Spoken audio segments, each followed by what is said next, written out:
Welcome to the Underground, the Steel City Underground, the black and gold standard for Pittsburgh Steelers coverage. Now, here's your host, Joe Kuzma.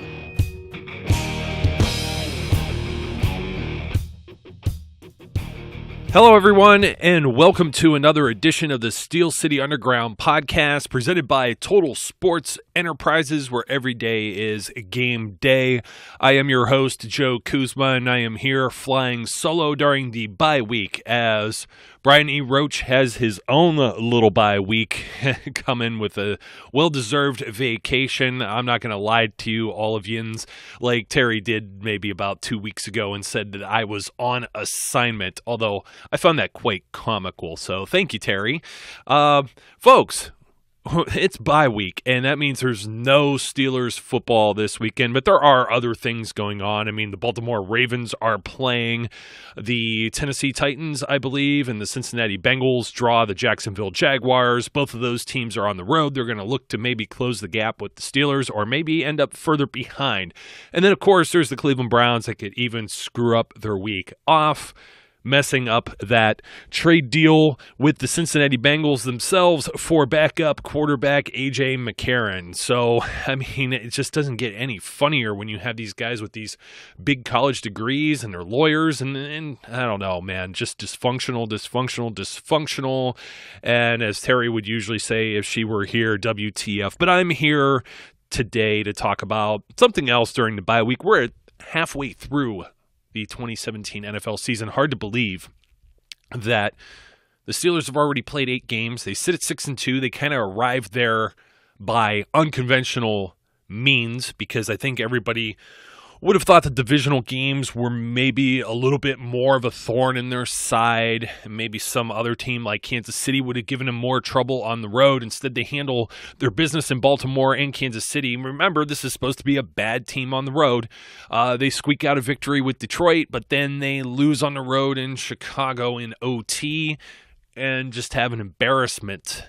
A very big-time disappointing game against the Jacksonville Jaguars at Heinz Field. So going forward, the Steelers' schedule looking a little bit softer, I'm going to say, starting with the Indianapolis Colts, who, by all intents and purposes, the Steelers have absolutely owned the Colts over the last few seasons. We'll be talking about that a little bit more in the coming week leading up to the game, but just looking a little ahead, the reason I say a little softer, the Tennessee Titans, not much of a defense at all. The Packers have a few playmakers on their defense, but they're without their main playmaker, who is Aaron Rodgers, more than likely not going to be there. And the other thing is, too, the Steelers go from the Colts on the road to playing at home against the Titans. The Color Rush jerseys will be out on November 16th, their next home game. A lot of prime times coming. They got a 1 o'clock at Indy, but then they go for 4 straight 8:25, 8:30-ish starts, provided nothing is flex scheduled. So the Titans at home on the short week, that gives them a mini bye again. So they play 2 games in a condensed, it's kind of nice. They get the bye before the Colts to rest up here, get healed up, get to full strength. And I really do think it's scary thinking that the Steelers right now aren't at full strength. Stephon Tuitt has missed some games. You got a few others that I'm going to talk about here momentarily that I think could have a bigger impact during the second half of the season. So you get all this time to prepare for Indianapolis, who they've been without Andrew Luck. They've been on the back end of most of their games. I mean, they've been competitive though, but you know what? The Steelers have absolutely made them look silly. They've made them look silly, and it's another game in a dome. This is not going to be the Detroit Lions game by any means, folks. Jacoby Brissett is not Matthew Stafford. And that's where I'm going to leave it for now without a full preview. So they get the Colts, they get the Titans, they get the mini bye for the Packers, who were kind of a mirror image of the Steelers. They were in the NFC Championship game last year, and you know what? Now they're without their passer, and we know what that feels like when Ben Roethlisberger's not there for us. So expect maybe a weakened Packers team coming into Heinz Field. Then the Steelers travel for the Cincinnati Bengals down in Cincinnati for another primetime game. Once again, primetime, this time at home. A week later against the Baltimore Ravens. They get to stay at home and play the later afternoon doubleheader game against the Patriots before a Christmas game at Houston, and closing out at home on New Year's Eve against the Cleveland Browns. Finally, a game that kicks off at 1 o'clock. So you could see why I'm saying a little weaker now. Just to put it out there, I mean, the Patriots defense has been awful this year. The Texans are now without J.J. Watt. They lost a few other guys, too. I think they'll have Brian Cushing back off of that PED suspension. So, I mean, they're a formidable group, of course. They have been. Their defense has been. And with Deshaun Watson there, I mean, he's had 4 straight 100-plus quarterback rating games and 16 touchdowns in 4 games. So that could be the real test there. But Tom Brady's always a test, too. So there's 2 games that really stick out here. Ravens always play the Steelers tough. It's going to be interesting to see what they have left in the tank. Joe Flacco hurt again, but we're talking like 5 weeks away on that one. A lot of football left to play. A lot of things could change too for Pittsburgh, and this is what I'm looking at today. Today's episode, I want to discuss the players who will have a bigger impact for the Pittsburgh Steelers in the second half of the season, because you know what? This is scary. Based on what's been going on so far, the offense, are they generating like 30-some points a game? No, they're not quite there yet. Room for improvement. Could do better on third downs. Room for improvement. Same with the defense. The defense could... They did stellar against the Lions. They only allowed, I think, 2 of 14 on third down. But they allowed some other first downs, some other big plays. There's still room for improvement, especially when you allow someone like Stafford to throw for 400 yards. You're going to have those. You can't play 16 perfect games. Most teams struggle to even have double-digit wins. That might be a success for them. Our bars set a little higher here in the Steel City. And I think these are the players that are going to help the Steelers. They're going to have this could blow open. This could very well blow open. Like I talked about, these teams, Mike Tomlin teams, tend to get stronger as they go on. There's a lot of moving pieces and parts, especially on the offense. A lot said about Roethlisberger, but geez, he had these same problems last season when Martavis Bryant was then suspended. Marcus Wheaton was injured. They were pulling Kobe Hamilton, who barely had a training camp with the team. You're pulling him. He had more of a training camp, actually, than the first guy I'm going to talk about, Vance McDonald, because he wasn't here at all. He came after the preseason in a trade. And this is what it is. Big Ben just doesn't have the chemistry yet with some of these guys. He hasn't been around Bryant. Remember, Bryant was still suspended for like training camp. He was allowed to stretch or something on the sideline, but he couldn't actually participate in some of the drills, and then they finally got him out there, and then he couldn't play in the games, and then you didn't know if he was going to be part of the regular season, and then he became his own distraction, which may actually strengthen him. I was thinking about this, and I'm like, geez, I mean, if you see what Juju Smith-Schuster just did, and it's one game, yes, it's one game, Terry. Terry wants Juju for Rookie of the Year, and I said he may not even be the Rookie of the Year on the Steelers, which is really saying something about this draft class the Steelers have had. TJ Watt, I mean, you have Watt and Connor too, that their jerseys sold like hotcakes. My mom used to say that all the time. I'm not sure what that means or if it means anything. I know hotcakes are from McDonald's. I'm in on the joke. They're supposed to sell like hotcakes. I guess they sold really well I back in the day. I don't know. They were always available when I was a kid.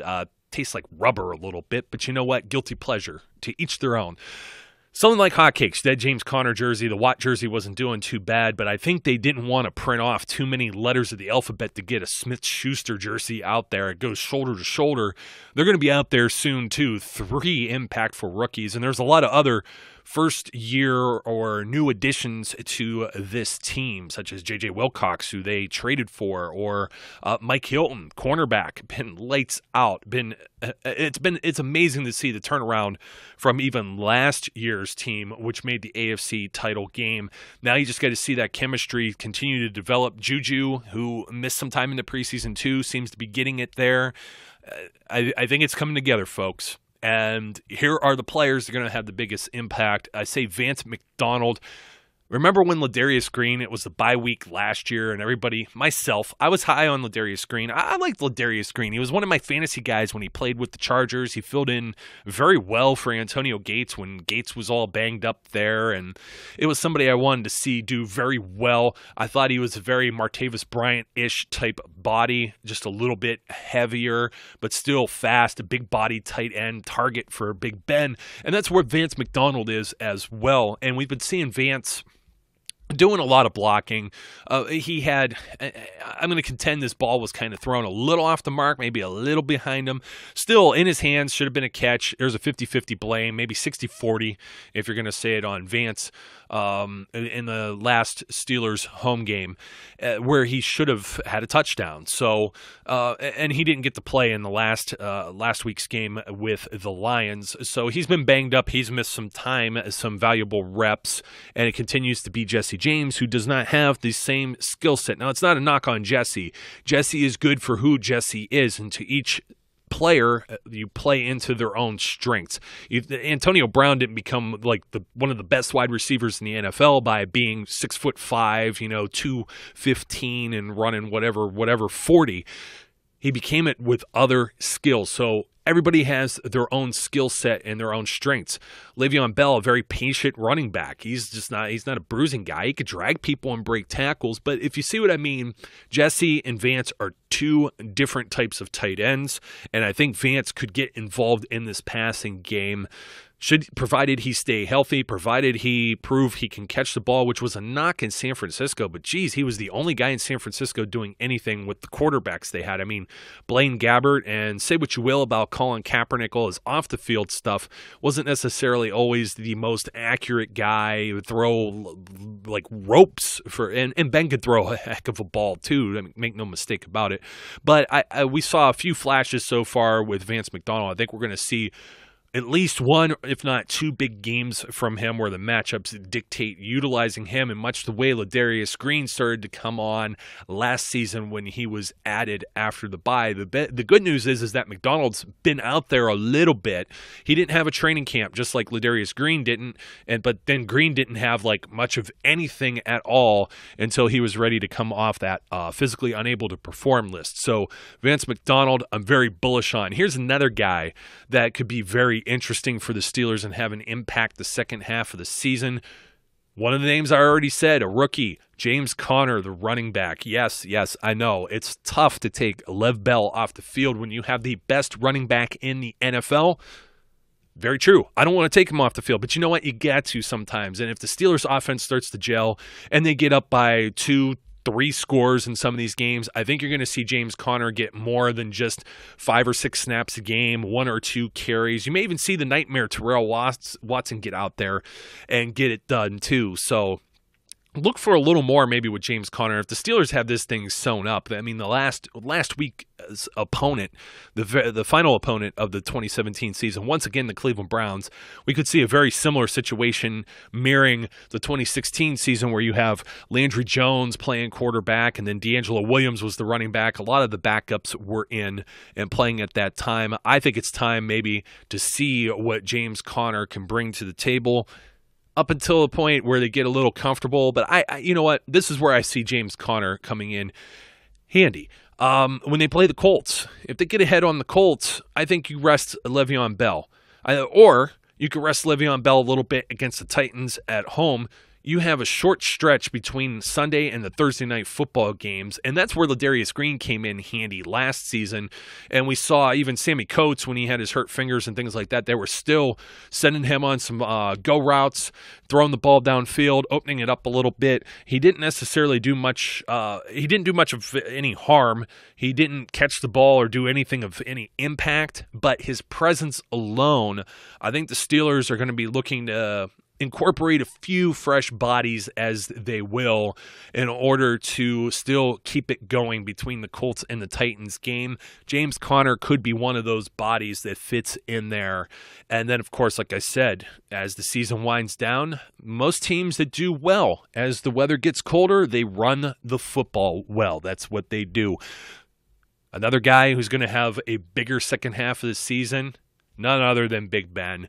Ben Roethlisberger has not had the best season thus far. And in fact, just polished up an article that you could read on SteelCityUnderground.com about whether or not Big Ben can be considered a top 10 quarterback in the NFL right now.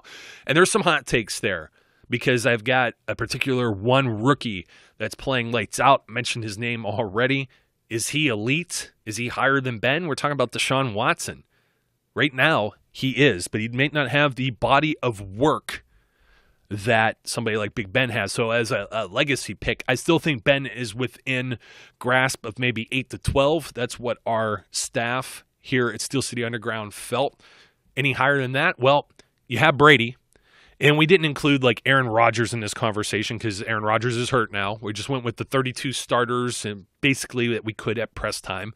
And you've got some just bottom barrel guys like Deshaun Kaiser, anyone that's playing for the 49ers. Jimmy Garoppolo may not be playing there, but C.J. Beathard or Brian Hoyer, who's now out of town, Deshaun Kaiser in Cleveland, Kevin Hogan, whoever you put in there, just not an ideal situation. The Denver Broncos, Trevor Siemian, Brock Osweiler, those are all like the bottom barrel guys.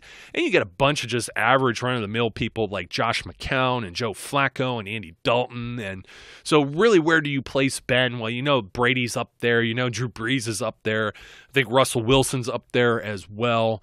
And then you have a few others that are maybe in the same tier that can move up and down, like Ben, Phillip Rivers, Matt Ryan. There's players. Russell Wilson's playing lights out right now too, but Alex Smith, he's playing lights out. But as a legacy, looking back, and I say legacy meaning overall career, the whole big picture, this is an outlier season. So somewhere in that mix, you kind of shake out and get a top 10 and figure out if Ben's there. Top 5, probably not. But bottom 5 of that top 10, definitely no lower than the top dozen quarterbacks out of 32 that are starting in the NFL for certain. So look for Ben Roethlisberger to have, as I said, the chemistry is going to be coming. He's building a rapport with Juju Smith-Schuster. For years, he's had rapport with Antonio Brown. That's why it looks like they're always on the same page, and he leans on him so much because this is the guy he could count on all the time. And a guy he used to count on like that was Heath Miller, and they played together all of Heath's career. Those two played together, and I think Vance McDonald can gain that trust. Maybe Jesse James can gain that trust. Maybe Martavis Bryant gains that trust back. Juju Smith-Schuster builds that rapport. Le'Veon Bell, obviously, the rust knocked off. We were talking about how many carries and how effective he was going to be and how rusty he was when this season started. He doesn't look rusty anymore. So if you get my drift there, the wheels starting to turn a little faster on this Steelers offense. And I think these red zone issues and things of that nature, all of the timing, the real-time type stuff, the game application stuff that happens between the whistles, not in practice, not without pads, not in a cushy indoor facility, or as it gets chilly outside in the outdoor practices. You're going to be in real-time, real game situations, and these guys are starting to click. And it'll be really nice. I heard something. Actually, this was, I can't remember the host's name, Mad Dog Radio on Sirius XM. And they were talking about the LA Dodgers and Houston Astros and just how many games they played and how long the season goes with baseball and they got to come back. And then how the teams that didn't make the postseason kind of have that sort of advantage and stuff. And you think about it, if the Steelers, they have to secure a bye. This has to be the way it goes. And everybody feels that in order to go to the Super Bowl, the road to that Super Bowl has to go through Pittsburgh, not New England. If you allow New England to have it, so be it. Steelers need to have one of those two byes. They need that game off. It's one less game you have to win, one less week of wear and tear on everyone's bodies, stressing everybody out, whether it's the sleep, the study, the practice, everything that factors into that. Having one of those games off makes such a huge deal, and I believe it'll be a big deal should the Steelers, if they could duplicate 6-2 and go 12-4, I think they're right in the mix. They control their own destiny. I mean, they've beaten Kansas City already. That's one tiebreaker that could exist as we get into December. And then, of course, they have to face Houston, and they have to face New England. We're looking at basically the teams that are going to be in the lead, barring any craziness, the division leaders for the 4 divisions in the AFC, and the Steelers have all of them on deck. So that could be very intriguing. Ben Roethlisberger, a big part of that, as I said, he gets a chance to beat up on some weak pass defense teams, some weak defenses in general. I mean, a lot of people are putting a lot of pressure on Ben, but the Jaguars defense, solid defense, Minnesota Vikings, heck, the Cleveland Browns, believe it or not, actually have an all right defense. They're good against the run. They're okay against the pass. They bring the heat when they hit. Myles Garrett's healthy. He's been a force so far.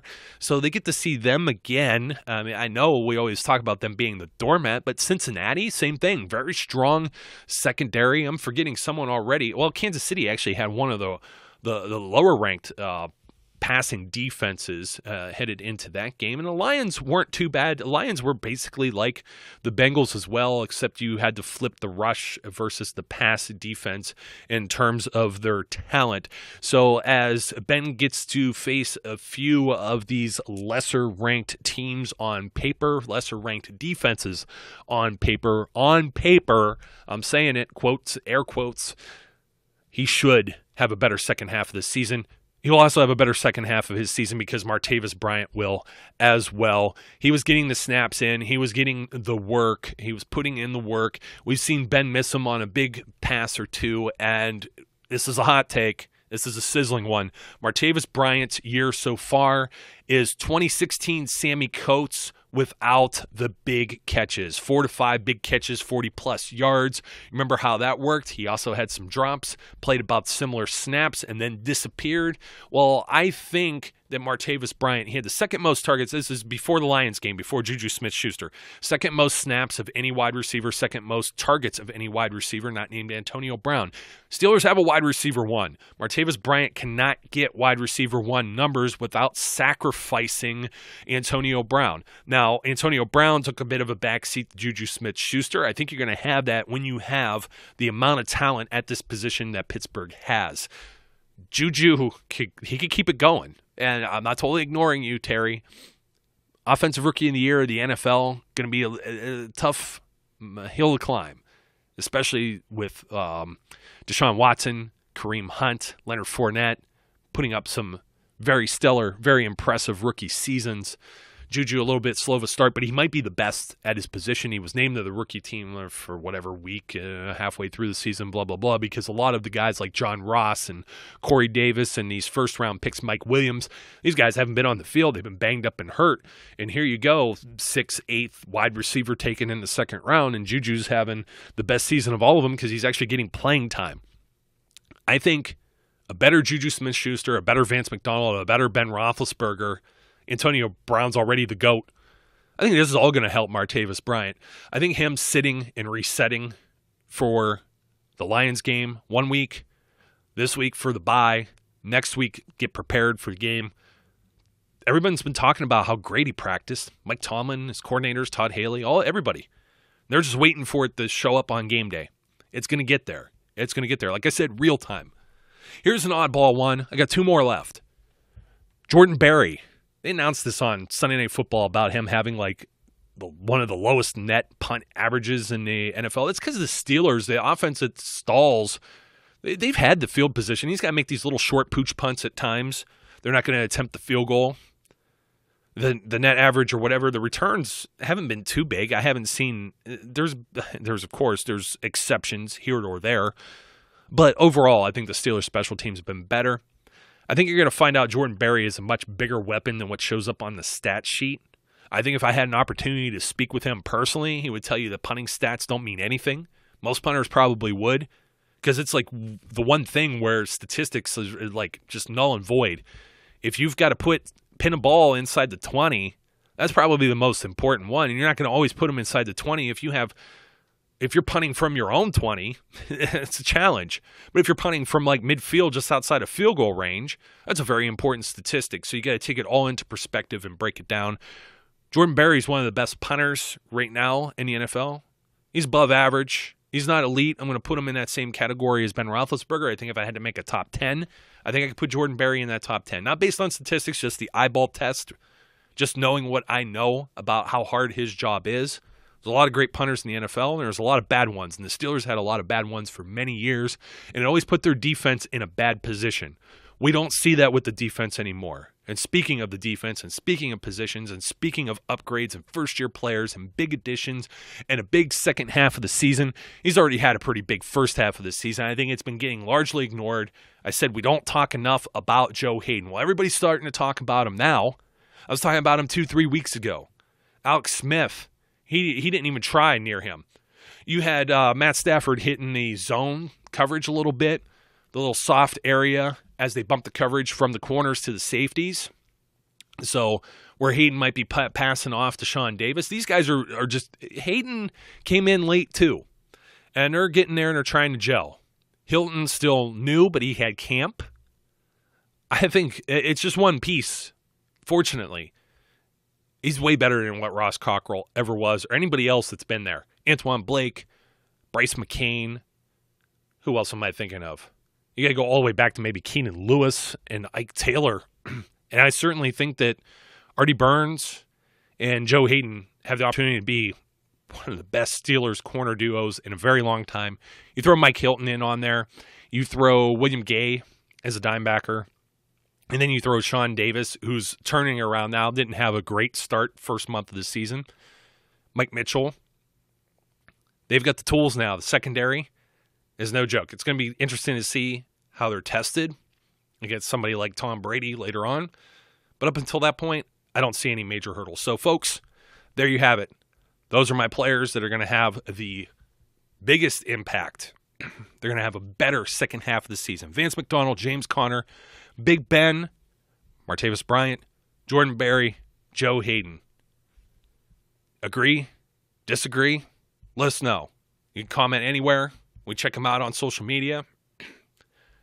If not, well, then I'm just going to assume you agree. 203-900-4728 if you want to shoot us a text message or a voicemail or fan mail at steelcityunderground.com. Until next time, my name's Joe Kuzma. Be safe, be good, and we'll catch you later. We would like to thank you for listening and remind our listeners to follow us on social media and our website, www.steelcityunderground.com.